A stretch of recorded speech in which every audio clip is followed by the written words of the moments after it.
¿Cómo les va? 1 de febrero, eh, terminó la feria judicial. Vamos a tener un febrero muy movido.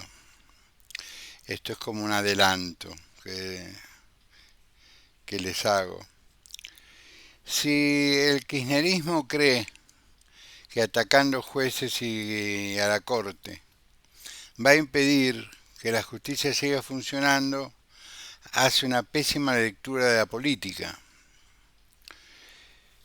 Porque más allá del disparate del planteo de, por ejemplo, pedirle ampliar juicio político a la Corte porque eh, amparó a la ciudad de Buenos Aires. No definió el fondo de la cuestión, simplemente aceptó un amparo. Hay un daño, paren el daño, siéntense a resolver el problema. Es decir, que estos muchachos ni siquiera han leído el resolutorio de la Corte. Y no, a mí no me pagan para que les explique a los kirchneristas qué dice la Corte. Hay que leerlo, si sabes leer. Bien, muy bien. Yo ayer hice un comentario y me olvidé de continuarlo el comentario respecto al tema de alquileres. Hoy sale una nota que habla del 87% y el ajuste de no sé qué, bueno, no importa. En la realidad, con el valor de las expensas, con el valor de la BL, con el valor de Aguas Argentinas, así, con los costos que tiene un departamento vacío, lo digo por experiencias personales que estamos viviendo en este momento, eh, vos podés ser racional al momento de eh, cerrar un contrato de alquiler.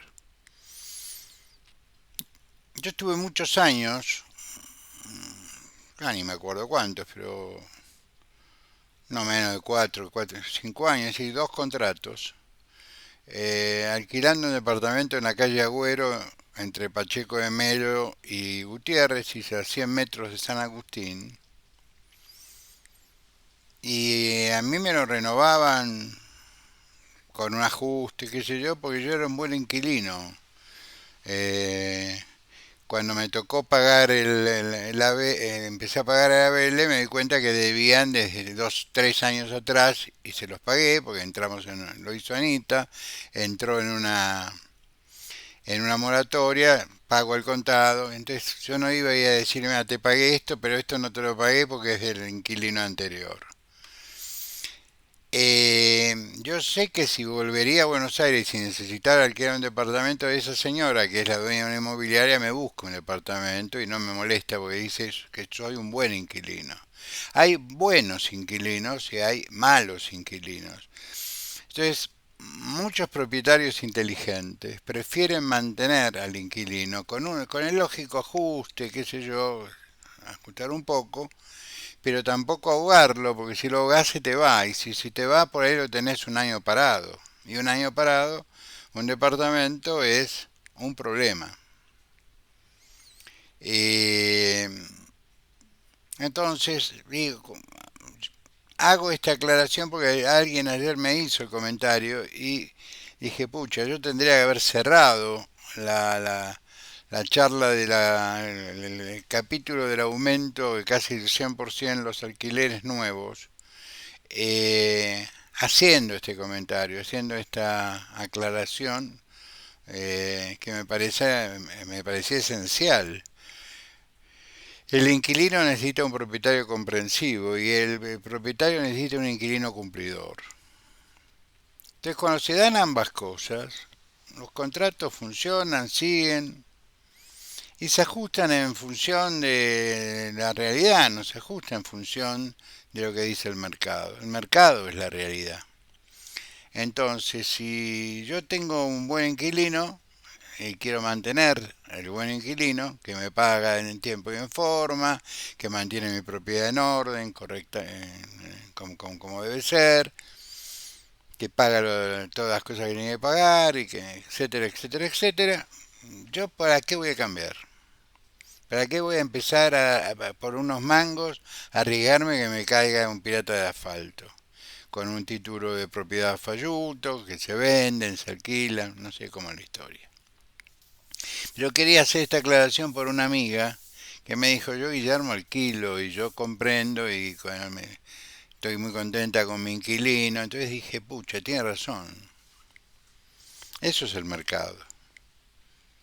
El mercado no es un análisis de carácter economicista. El mercado es una relación entre personas. Por eso se me ocurrió, entre otras cosas, elegir un economista, al cual he leído muchísimas veces, porque San Pedro, que fue senador, murió creo hace poco, bueno, hace poco, en el 2003 creo que murió.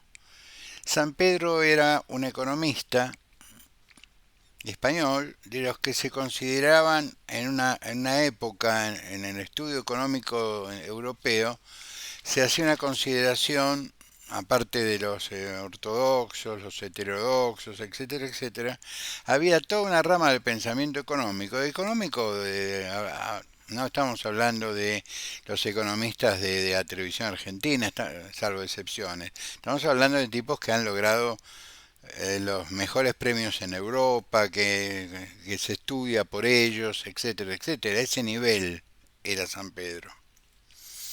Él planteaba que la economía debía ser útil para el desarrollo y la felicidad de los pueblos.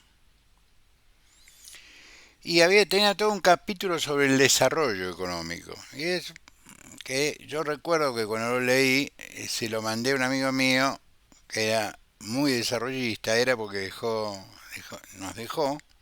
Este libro lo debo haber leído en la década del 90 y se lo mandé a Tilio Stamponi, que era el único desarrollista que yo conocía, el dueño de Caño 14. Para la gente de mi edad sabe de quién estoy hablando. Entonces se la mandé con una dedicatoria y digo, el desarrollismo y puse algo así como reconocido del otro lado del charco del Atlántico. Porque él planteaba que una actividad del progresismo económico, es decir, del pensamiento del progreso, era el desarrollo. Es decir, sin desarrollo no hay progreso, decía él. Por eso me puse a buscarlo a San Pedro y gracias a Dios encontré y tiene infinidad de frases y de textos. Yo creo que hay mucha obra de él en PDF. Yo les recomiendo a la gente que le interesa la economía en serio pegarle una leída. Ayer la encuesta que yo critiqué tan duramente y que hoy algún amigo por teléfono me dijo cada día a vos dañada nunca te va a contratar, y digo no, obviamente que no.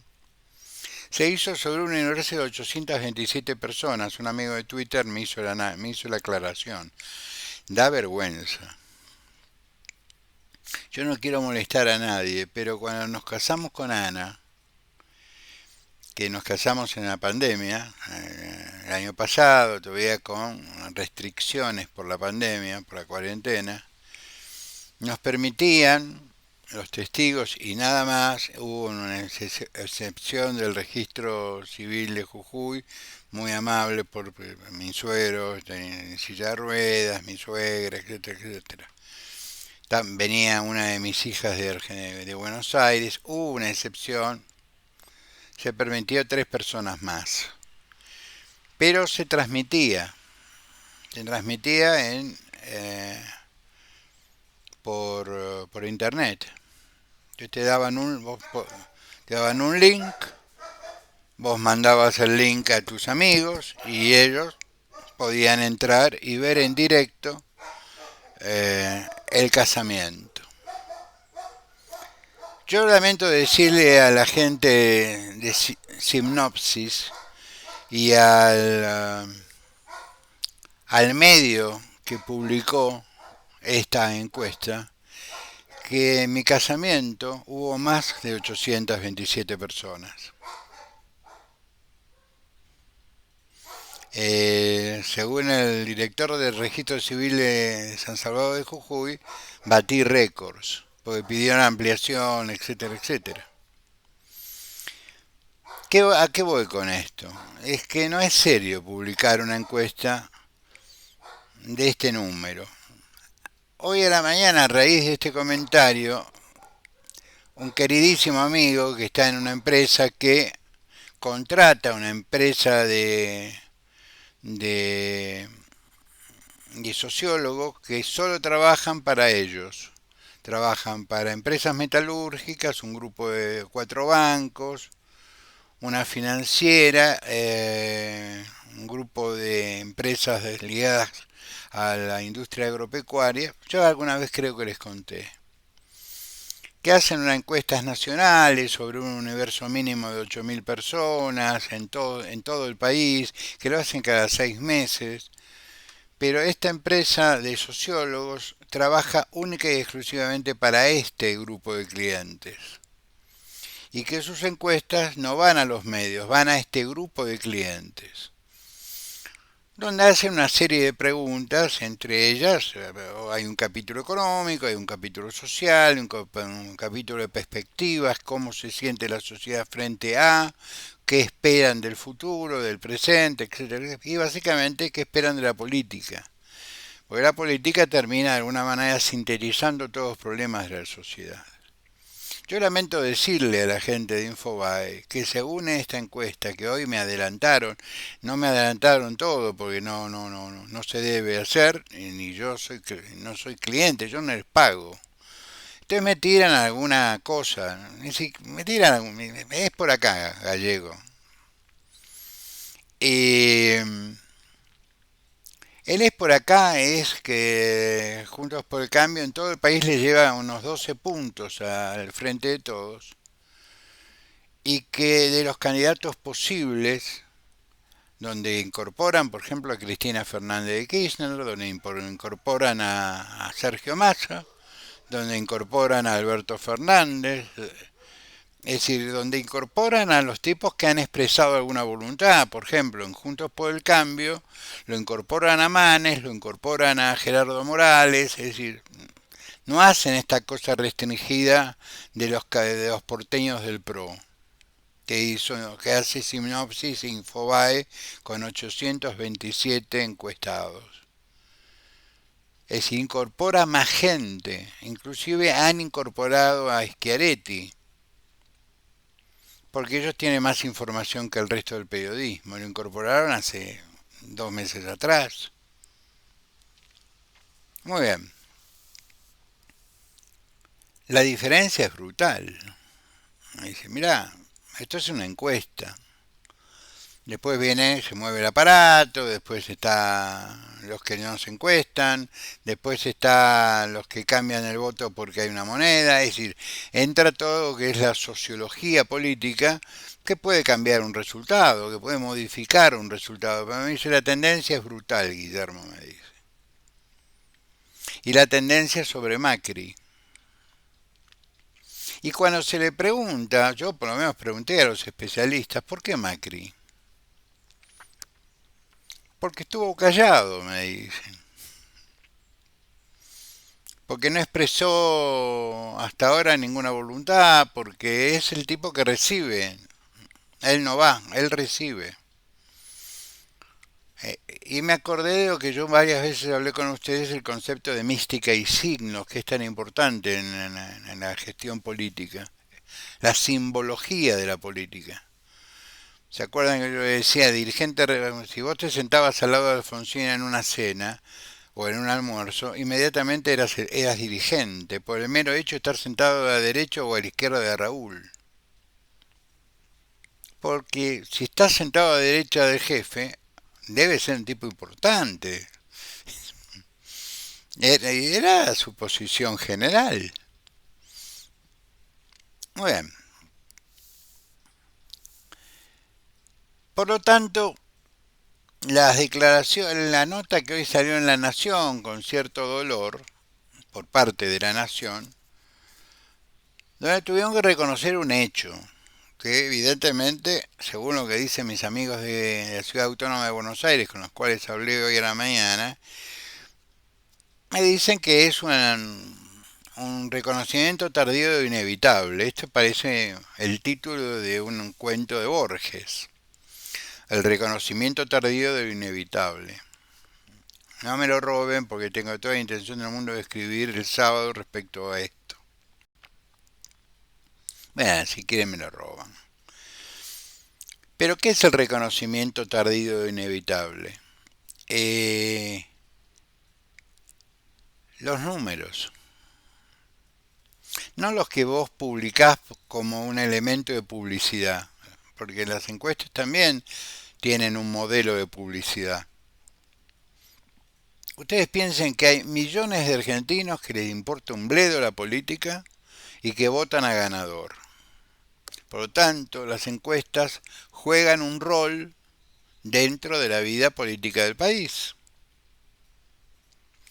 Sigo sosteniendo que el argentino medio decide la última semana y en algunos casos el sábado y en algunos casos el mismo domingo.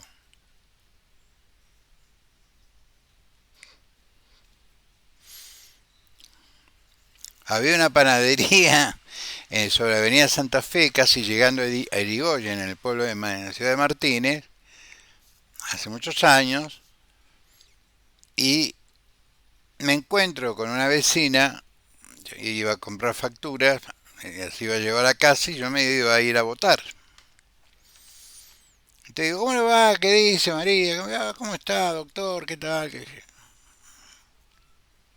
¿Votó?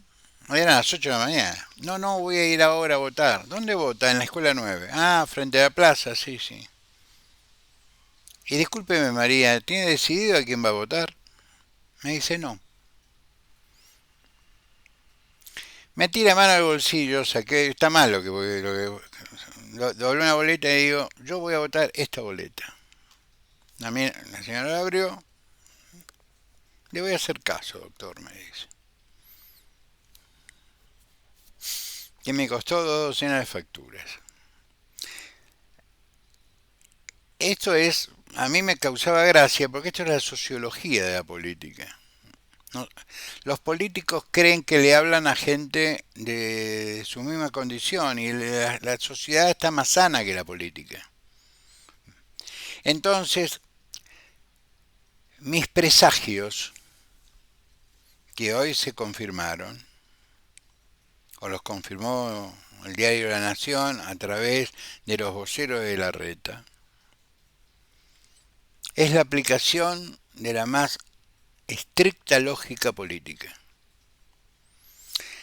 No voy a negar que gozo de la suerte de tener información, pero la información en la ecuación de la política es un elemento que se suma, una variable que se suma, un factor que se suma. La información no es de por sí determinante. Te agrega o te quita elementos en el análisis, o te modifica elementos en el análisis. No, no tengo una bola de cristal, apliqué la más estricta lógica. Y la sensación de que si nosotros estamos acostumbrados a un modelo político, a una característica de la personalidad del, del homus politicus,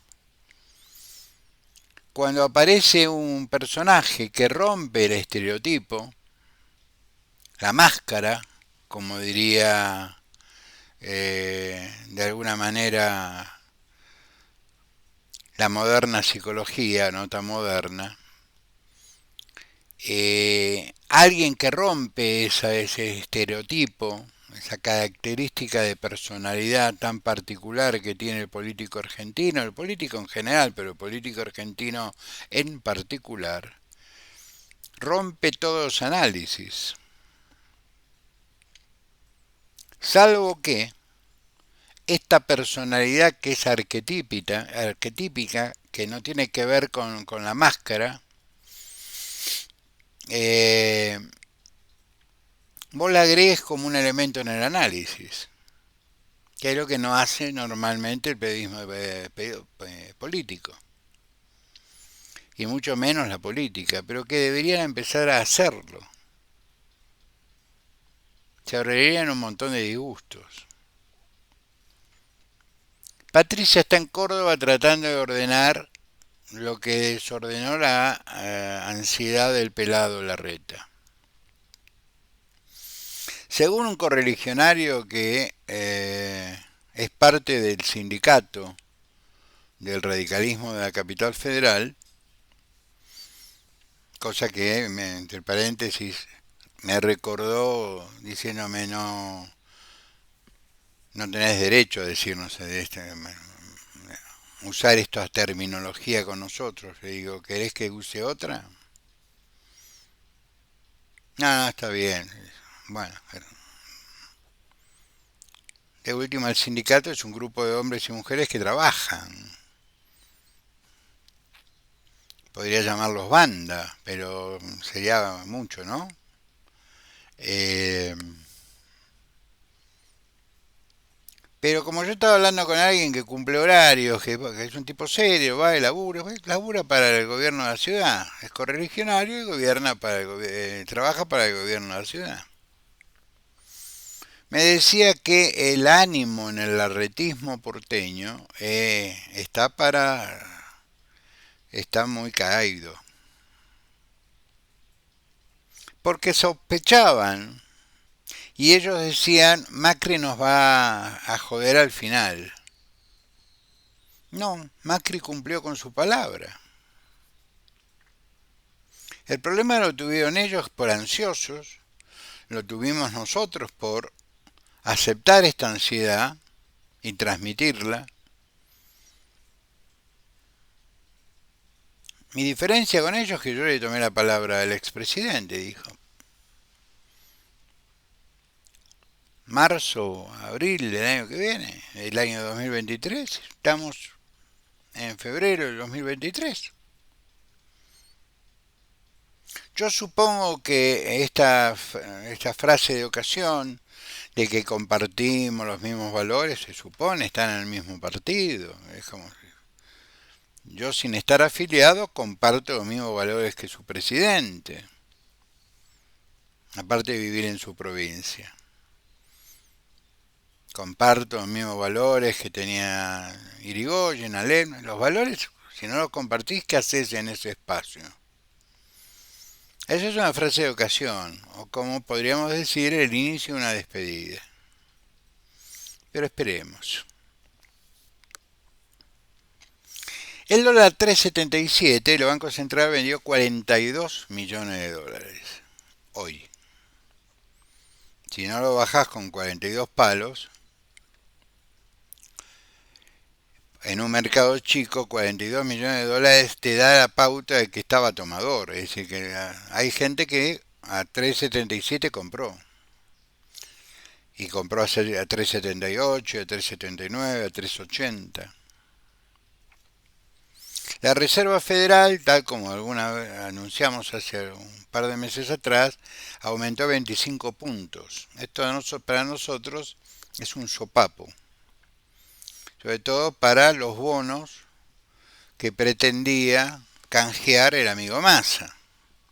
Yo le diría a Maslatón que va a tener un problema serio con la justicia, porque ya dejó de ser negocio canjear bonos, porque la reserva subió 25 puntos, es decir, la Reserva Federal se comió lo que podrías ganar saliendo a vender. Y vos cuando haces un análisis económico sobre bonos que cotizan en el mercado norteamericano, el juego de la Reserva Federal es determinante. Y vos tenés un país como Estados Unidos que ha duplicado su gasto público, que ha aumentado enormemente su gasto de defensa, no per se, sino para los negocios de la industria militar y darle a Ucrania la herramienta necesaria para vencer a Rusia. Entre paréntesis, hoy los IMAR americanos destruyeron dos puentes juntos, un puente carretero y un puente ferroviario que unía el continente, se unía a Rusia con Crimea, salvo que le manden con armas por el correo argentino, las tropas rusas en Crimea y en el territorio continental, en Mariupol, se quedaron se van a quedar sin armas, sin proyectiles. Muy bien. Por lo tanto, era de suponer que, aparte, al contrario del Banco Central, la Reserva Federal le avisa a los mercados cuál va a ser su política anual de ajuste. Que sí, ya sabían acá, si saben leer en inglés, que la Reserva Federal iba a hacer periódicos ajustes desde el 25 puntos al menos hasta el mes de septiembre-octubre de este año, para contener el proceso inflacionario que en Estados Unidos es bastante importante. Juan Schiaretti se pronunció contra el juicio a la Corte, es decir, ya le sacó los 4 diputados y los senadores. Repito, el oficialismo quiere enjuiciar a la Corte por cumplir con su deber respecto al otorgamiento de un amparo. Las acciones iniciadas en Bariloche por el encuentro en Lago Escondido se trasladó a Comodoro Pi. No hay delito. ¿Qué delito van a investigar? Salvo que hayan comido un animal en vía de extinción, eh, no hay delito.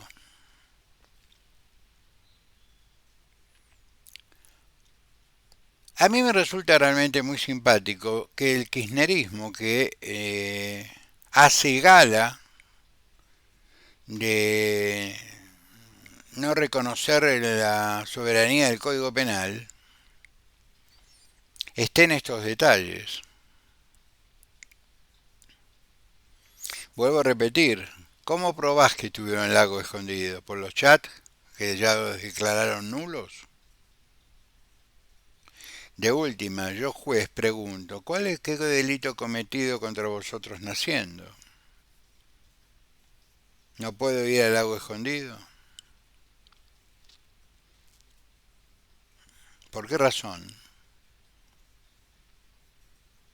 Explíquenme ustedes por qué razón yo no puedo tomarme unos días de licencia.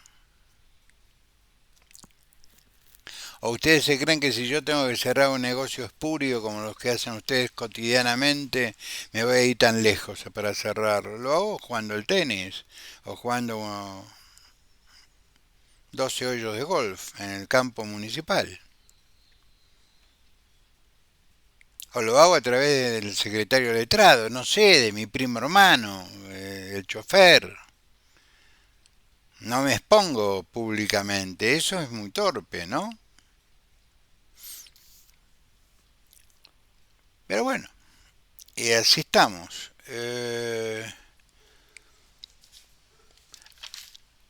Yo quería hacerles 2 comentarios y los dejo tranquilos.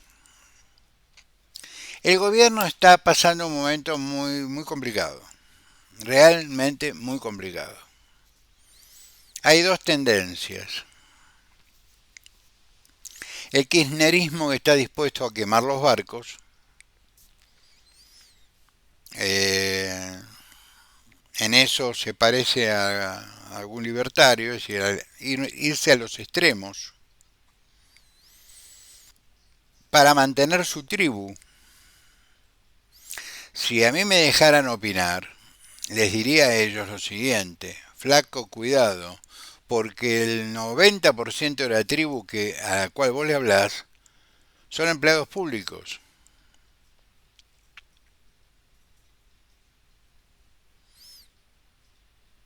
Y podés llevarte una sorpresa enorme. Sin necesidad de echar a nadie, yo puedo, con el Código de Procedimientos en la mano y con la Ley de Empleo Público en la mano, deshacerme del 50% de los nombramientos que vos hiciste.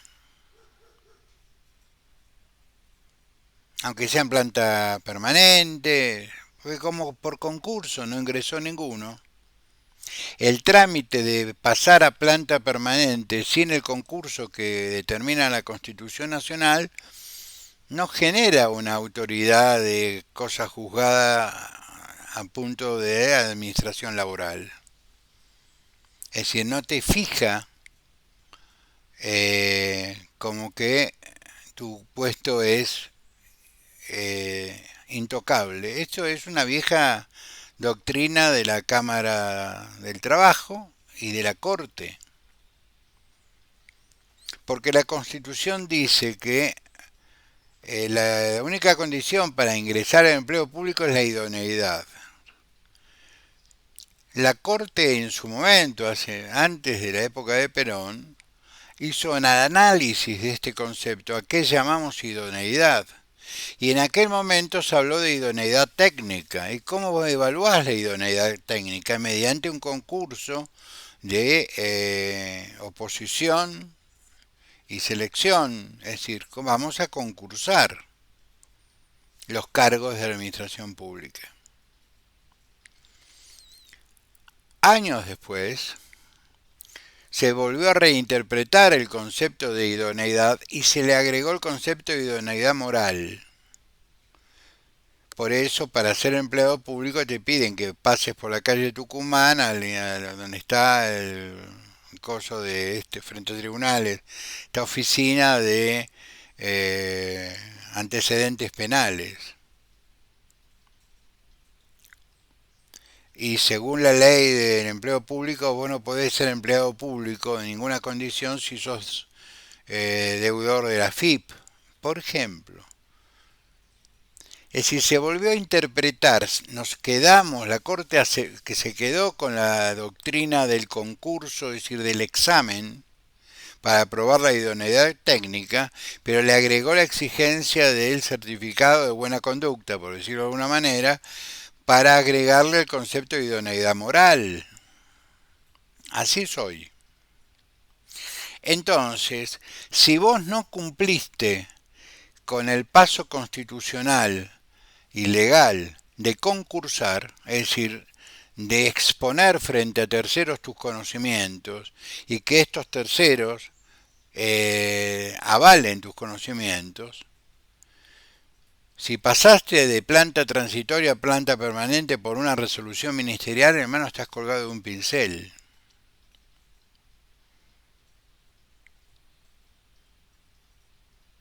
Y ya no hay tiempo de hacer concursos. Porque yo trabajé para el gobierno kirchnerista. Es decir, trabajé en el Ministerio de Educación en época de Filmus, en la época de Juan Carlos Tedesco y en la época del Beto Giglioni. El Ministerio de Educación es un mundo aparte. Había más radicales pero no radicales radicales históricos. Y ahí hablamos de educación, no hablamos de política. Pero yo observaba, y por supuesto no avivaba, que estaban haciendo mal los concursos. Porque no hacían el concurso por oposición, estaban haciendo un concurso un poco amañado, es decir, donde intervenía el sindicato en la mesa de examen. El sindicato no puede intervenir. Está bien, lo llaman la decisión tripartita, el Estado empleador, el sindicato. ¿No? El sindicato tiene que velar porque el examen sea imparcial. Pero no voy a seguir sobre este punto. ¿Me entienden lo que le quiero decir? No es que no haya herramientas para reducir el gasto público a partir de la próxima administración.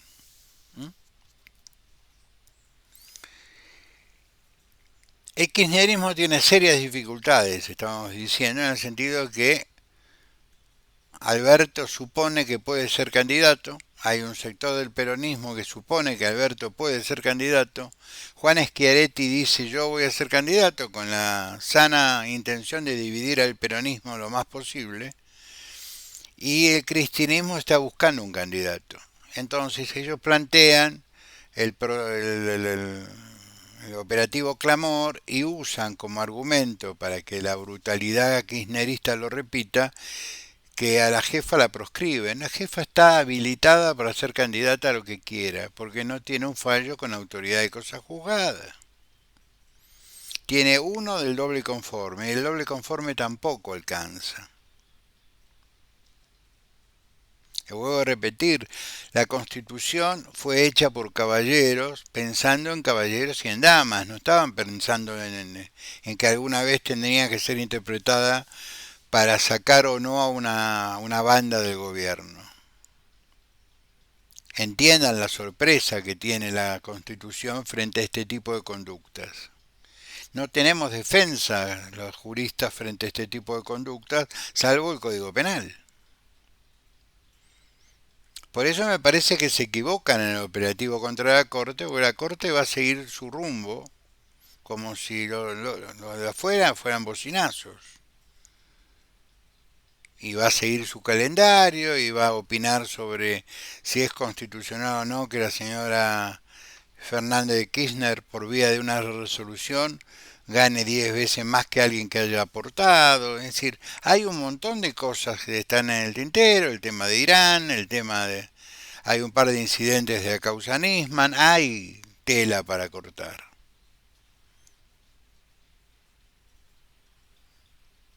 Muy bien. Lo que falta al kirchnerismo son los 2 tercios. Y cada día pierden más legisladores, porque con Schiaretti perdieron 4. Y muchos gobernadores del interior piensen que solamente 11 firmaron, es decir, acompañaron pero no firmaron, pueden llegar a arrepentirse porque no están, terminó siendo una bandera de Cristina.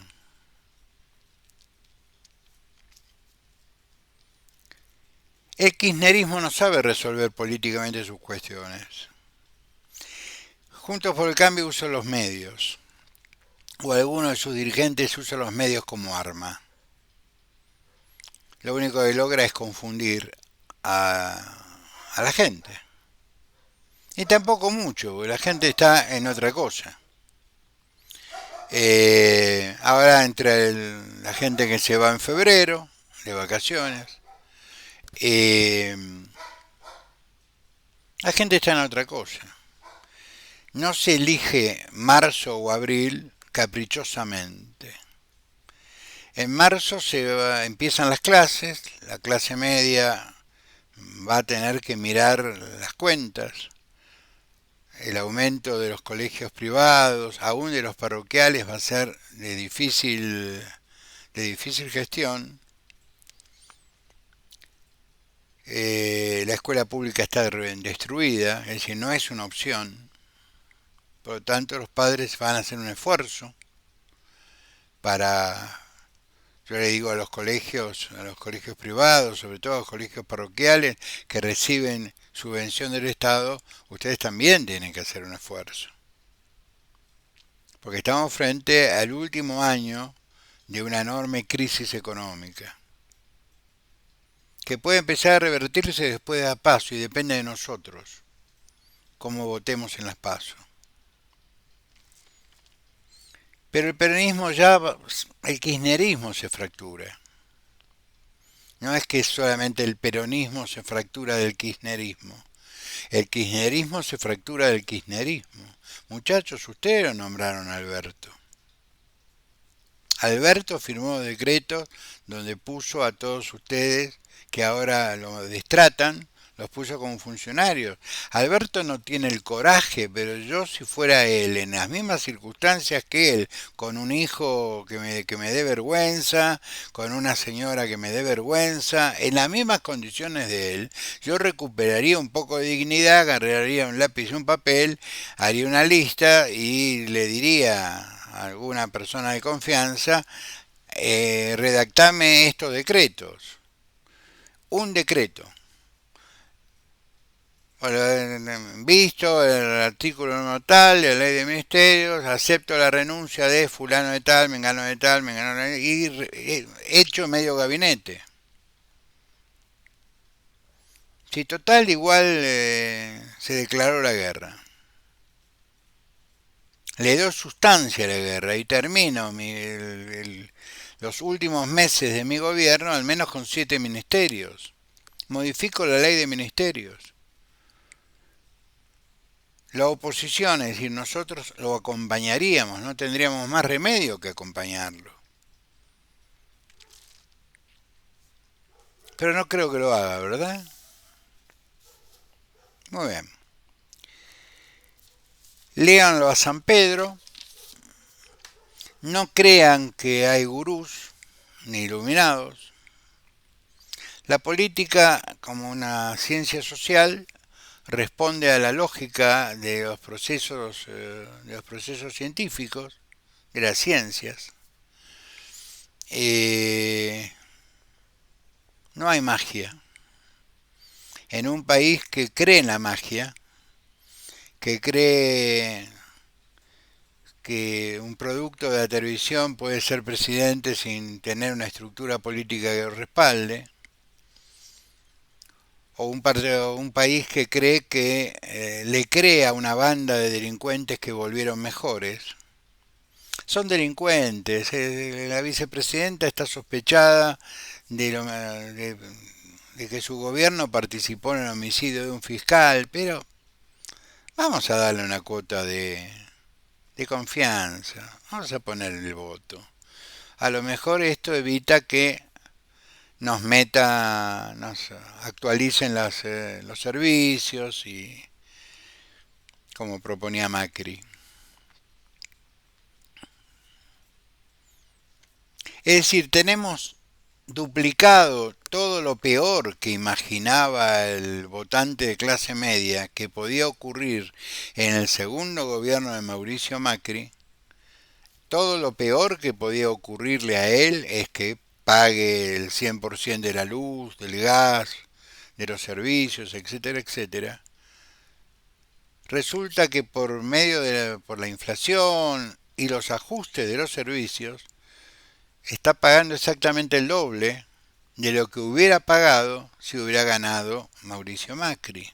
Yo me imagino qué mal se deben sentir, qué tontos se deben sentir, porque estamos hablando o yo por lo menos hablo de tipos que son exitosos empresarios, dueños de pymes conocidas, que le recomendaba a través del sistema de audio de la planta a sus empleados, voten a Fernández, porque nos va a mejorar el perfil exportador, porque nos van a bajar los servicios, por lo tanto no voy a gastar tanto en gas ni en electricidad y podré ajustar mejor los salarios de ustedes. Yo eso no estoy inventando nada, estoy contando una triste realidad de Argentina, en un pueblo que se llama San Martín, provincia de Buenos Aires.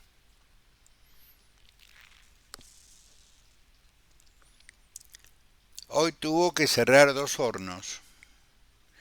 Eh, Tuvo que deshacerse de la mitad de la planta con el costo que esto le significó en términos de indemnización. Y se indemnizó, y echaron a los nuevos porque era más barato que echar a los viejos. Y siempre llegaron a arreglos extrajudiciales para tratar de salvar un poco la ropa. Y es una pena. En algunos casos tuvo que vender su BMW. Y cuando me llamaba, hablábamos por teléfono hace unos días y me decía, ¿a vos te parece? Y digo, yo te lo dije. Vos no definiste la elección, pero fuiste un síntoma. Porque en el lugar donde vos vivís, los que tienen domicilio en el lugar donde vos vivís, que es el 25% de la gente que vive en Nordelta, solo el 25, votan en 2 escuelas de Tigre, en una de Pacheco y otra de Tigre Centro. Y en ambas escuelas, en el 2017, ganó Esteban Burrich por asesinato. Y en el 2019 ganó Fernández. Es decir, los habitantes de Nordelta, en Tigre, le dieron el triunfo a Fernández. Para esto sirve haber sido apoderado, porque le es los resultados electorales mesa por mesa. Yo agradezco muchísimo los tweets de hoy a los amigos, pero no se confundan, acá no hay magia, es un simple análisis de las cosas y creer en la buena fe de los dirigentes políticos. Los quiero mucho, nos hablamos mañana, nos vemos mañana. Pasen un lindo miércoles, gracias.